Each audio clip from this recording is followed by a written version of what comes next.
시청자 여러분 안녕하십니까? 1월 20일 뉴스플러스 시작합니다. 코스피 지수가 장중 사상 최고치를 경신했지만 장 막판 차익 실현 매물이 나오면서 13거래일 연속 상승 행진에는 제동이 걸렸습니다. 잠시 숨을 고르며 상승 계단을 다져나가고 있는 건지 조정의 시작인 건지 투자자들의 셈법이 복잡해지고 있습니다. 증권부 강미선 기자와 알아보도록 하겠습니다. 강 기자, 오늘 코스피 상승 출발했다가 하락 전환하면서 그럼 그렇지 오늘 5천은 좀 어려울 거야 라고 생각하고 있었는데 오후에는 또 상승 반전을 하더라고요. 결국에는 소폭 하락 마감했는데 굉장히 혼란스럽습니다. 오늘 장 어떻게 해석하는 게 좋겠습니까? 네, 맞습니다. 이 단기 급등에 따른 이 부담감 때문인데요. 오늘 코스피는 전장 대비 0.39% 하락한 4,885.75로 마감했습니다. 반도체와 방산 등 이 시장을 이끌어왔던 주도주를 중심으로 한 이 차익 실현 매물이 빠지면서 소폭 지수가 밀렸습니다. 다만 아쉬운 점이 있다면 이 안타깝게도 하루 차이로 역대 최장 기록인 이 13거래의 연속 상승은 하지 못했습니다. 올해 들어 첫 하락이기도 한데요. 앞서 말씀드린 대로 단기 급등에 따른 이 숨고르기인데 그만큼 상승 모멘텀이 여전히 유효하다는 점에서 앞으로 코스피는 지속적으로 이 5천 돌파 시도는 계속될 것으로 보입니다. 네, 내일도 조정과 상승을 반복하겠지만 코스피 5천 이번 주 내로 찍긴 찍을 것이라는 게 전문가들의 시각입니다. 수급 측면에서 보면 개인은 사고 있었고 외국인은 장 내내 파는 것 같더니 종가 기준으로 보니까 오히려 순매수로 전환했더라고요. 네, 맞습니다. 오늘 사실 이 개인들의 역할이 좀 주요했는데요. 개인들이 외국인과 기관의 이 차익 실현 매물 물량들을 받아내면서 지수를 받치는 모습이었습니다. 여기에 장 후반으로 가면서 외국인과 기관의 매도세가 약해지면서 상승폭이 커지기도 했습니다. 결국은 이 약세 마감을 했지만요. 수급 측면에서는 크게 우려될 만한 점은 없었다고 보여집니다. 수치로 보시면요. 개인은 이제 말 그대로 밀리면 산다라는 것을 여실히 보여주면서 이 순매수에 나섰습니다. 외국인은 장중 꾸준히 순매도를 보이다가 막판에 들어와서 720억 원 순매수를 했고요. 기관은 6천억 원 순매도를 했습니다. 네, 업종별 흐름을 보면 오늘 시장의 성격이 더 분명하게 드러나는 것 같습니다. 시장이 오늘같이 혼란스러운 가운데서도 로봇주에는 여전히 강한 상승 탄력이 붙던데요. 네, 맞습니다. 오늘 주도주의 온도차가 굉장히 뚜렷했는데요. 최근 시장을 끌어올렸던 반도체에서 이 차익 실현 매물이 나오면서 숨고르기에 들어갔고요. 이 단기간 급등에 따른 이 자연스러운 조정으로 볼 수 있습니다. 시장의 관심이 반도체에서 이제 현대차를 필두로 로봇주로 옮겨가며 오늘도 강세를 보였는데요. 현대차는 장중 시가총액 100조 원을 돌파했고 이 로봇과 자율주행 등 피지컬 AI의 핵심 플랫폼 기업으로 이 재평가받는 흐름을 이어지고 있다는 점에서 이 반도체를 대신하는 새로운 대장주 후보로의 존재감을 키우고 있습니다. 네, 그렇지만 로봇주 너무 빠르게 오르고 있다 보니까 매수 타이밍을 놓쳤다고 보고 다음 주도주를 찾고 계시는 분들도 많을 것 같습니다. 로봇주 다음 타자로는 어느 업종이 유력합니까? 네, 로봇도 로봇이지만요. 시장에서는 이 2차 전지와 이 바이오로의 순환매가 나타났습니다. 2차 전지는 AI 확산으로 이 데이터 센터가 증가하고 그리고 이 센터에 필요한 이 에너지 저장 장치인 ESS 수요 확대라는 흐름에 다시 부각이 되고 있는데요. 이 로봇과 AI 산업에서도 이 결국 배터리가 핵심 부품이라는 점이 재확인됐습니다. 2차 전지에 이어 바이오주까지 불이 붙고 있는데요. 바이오는 지난주에 열린 세계 최대 제약 바이오 투자 행사죠. 이 JP모건 헬스케어 컨퍼런스 이후 기술 수출과 글로벌 제약 산업 구조 변화라는 이 중장기 모멘텀이 부각되고 있습니다. 또 이 반도체 쏠림으로의 밸류에이션 부담이 커진 상황에서 순환매 국면에 대한 업종으로 관심이 빠르게 붙은 모습입니다. 특히 외국인과 기관의 차익 실현 출해 물량 대부분이 이 전기전자 업종에 집중된 만큼 이들 업종을 빼면 여전히 코스피 시장에 대한 매수세는 유효한 것으로 보여집니다. 또 증시 활성화를 위한 다양한 정책들이 현재 대기 중인데요.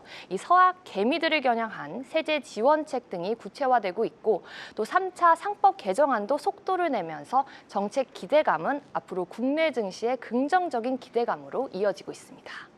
네, 오늘 시장 정리하자면 오늘의 조정은 건전한 조정이었다. 상승 모멘텀에 여전하다는 의미입니다. 증권부 강미선 기자였습니다.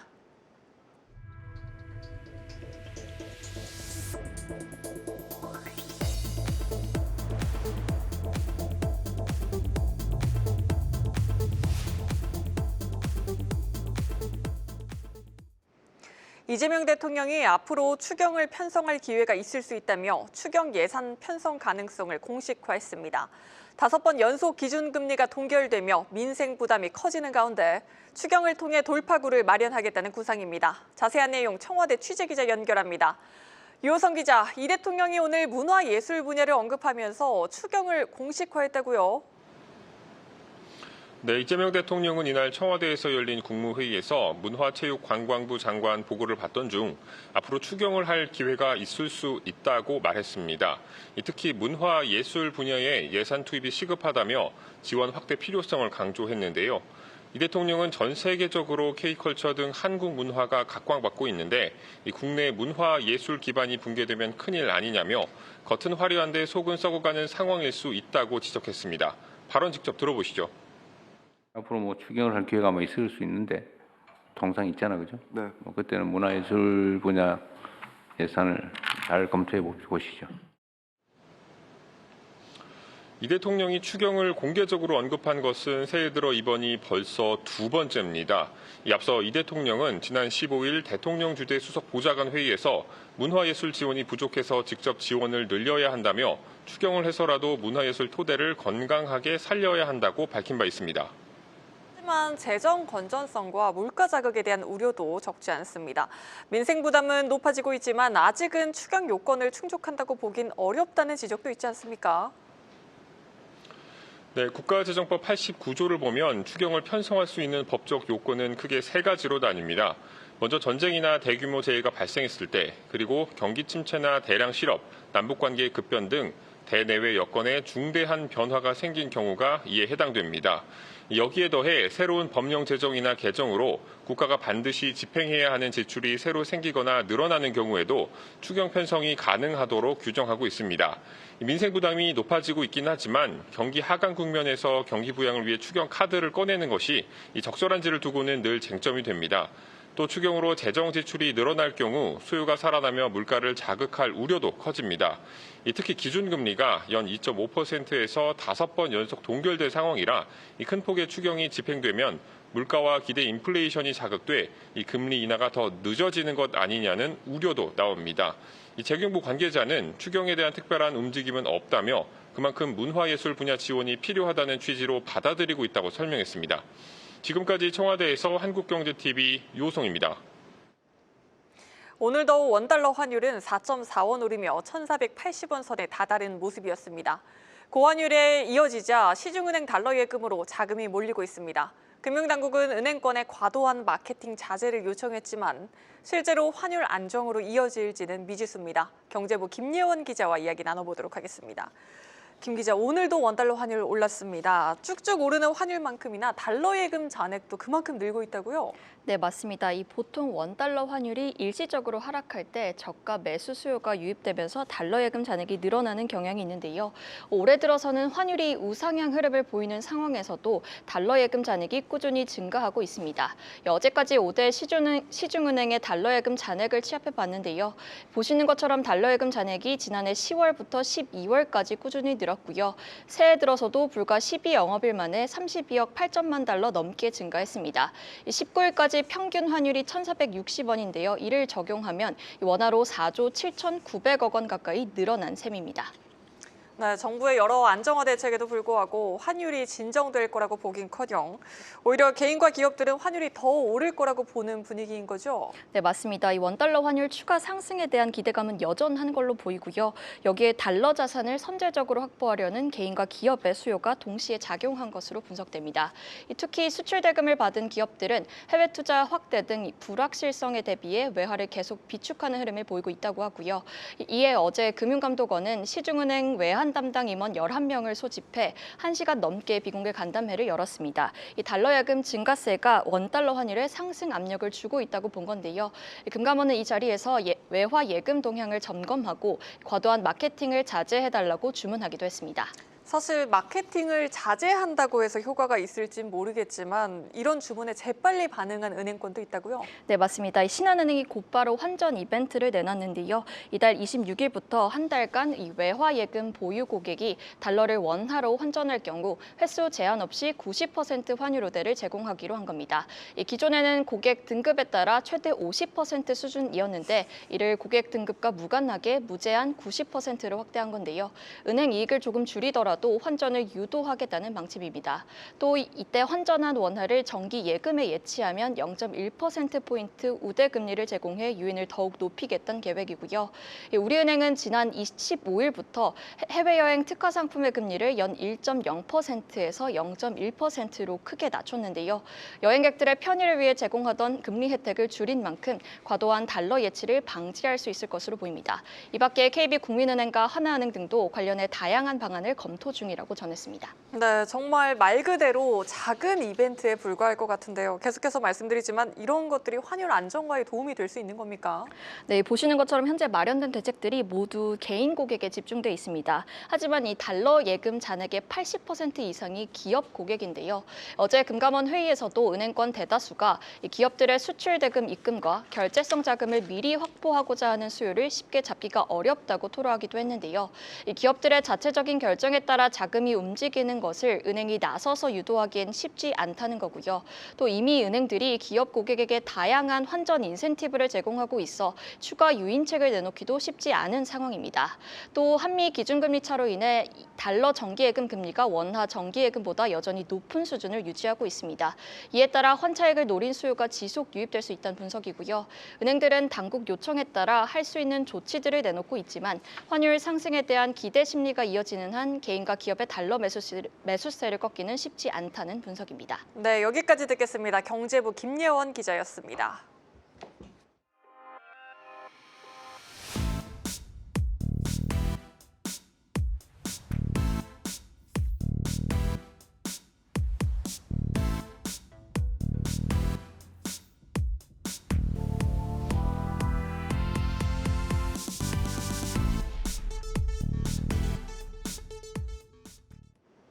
더불어민주당이 원화 스테이블 코인 도입을 포함한 자체 디지털 자산 기본법에 가상자산 거래소 지분 규제를 담지 않기로 당론을 정했습니다. 한국은행이 강하게 주장하고 있는 은행 중심 컨소시엄 형태에 대해선 위원들 간 이견이 존재했던 것으로 파악됐습니다. 자세한 내용 국회에 나가 있는 취재기자 연결합니다. 정재훈 기자 전해주시죠. 네, 더불어민주당이 자체 디지털 자산기본법 당론에 가상자산 거래소 지분 규제안을 제외하기로 방향을 잡았습니다. 이정문 민주당 디지털자산 태스크포스 위원장은 이날 비공개로 진행된 TF 회의 뒤 취진과 만나 이 부분까지 논의하면 가뜩이나 늦은 법안이 더 오래 걸릴 수 있다며 당론에 담기는 시간상 또 입법 전략상 문제라는 데 대체로 공감했다고 밝혔습니다. 현재 스테이블 코인 제도화를 포함해 디지털 자산 기본법에는 발행 주체 문제와 함께 가상자산 거래소 지분 규제가 대표적인 쟁점으로 떠오른 상태입니다. 금융위원회가 가상자산 거래소의 대주주 1인 지분을 20% 이내로 제한하는 안을 검토하자 여당은 물론 야당에서도 반발이 컸는데요. 민주당은 이번 입법안에는 담지 않는 방향으로 가닥을 잡은 겁니다. 다만 이 위원장은 거래소 독과점 문제를 해결해야 한다는 데는 TF 내에서도 공감하는 의견이 있었다며 추후 이를 해결하기 위한 방안에 대해 논의가 필요하다고 설명했습니다. 즉 가상자산 2단계 입법인 디지털 자산 기본법이 아니라 그 다음 3단계 입법 단계에서 더 논의를 이어가야 한다는 말로 풀이됩니다. 한국은행이 강하게 주장하고 있는 은행 중심 컨소시엄 형태에 대해선 당내에서도 위원들 간 이견이 존재했던 것으로 파악됐습니다. 이에 민주당은 다음 주 다시 TF 회의를 소집하고 여당안을 최종 확정 지을 예정입니다. 이후 1월 말 정책위 보고를 하고 다음 달 초 성안된 자체안을 발의하는 형태로 일정을 수립했습니다. 앞서 민주당은 금융위원회의 정부안이 늦어지자 자체 입법안을 도출하기로 결정한 바 있습니다. 이에 디지털 자산 TF는 오늘 오후 국회의원회관에서 별도 비공개 회의를 열고 기본법 당론을 논의했습니다. 현재 스테이블코인 제도화를 포함한 민주당 발의안은 총 5건입니다. 각 쟁점 간 이견이 좁혀 당론이 확정되면 디지털 자산 기본법 입법은 그나마 속도를 낼 전망입니다. 다만 정부안 없이는 야당 의원들의 협조를 얻어내기가 어려워지는 만큼 본회의 통과까지는 시간이 다소 소요될 수 있습니다. 지금까지 국회에서 한국경제TV 정재홍입니다.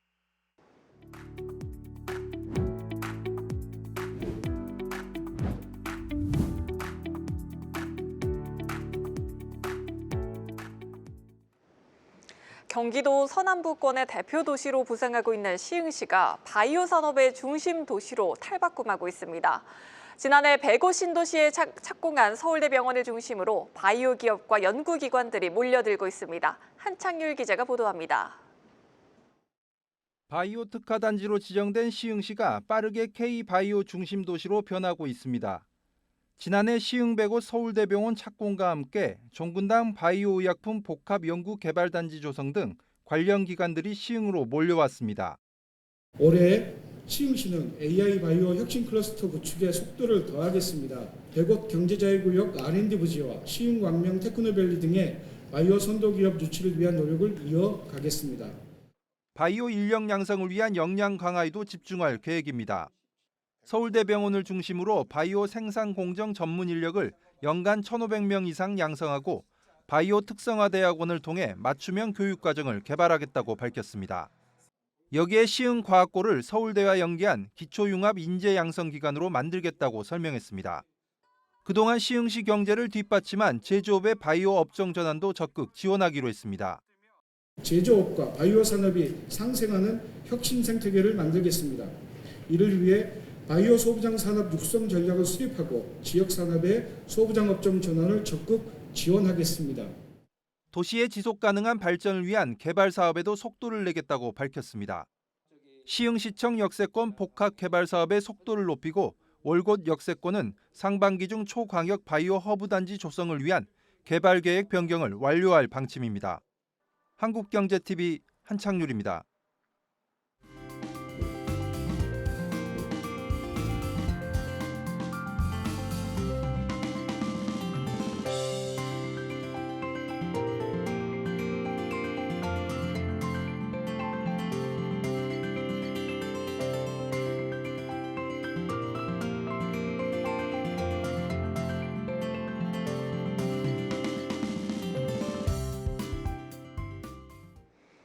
저희가 오늘 준비한 뉴스는 여기까지입니다. 시청해주신 여러분 고맙습니다.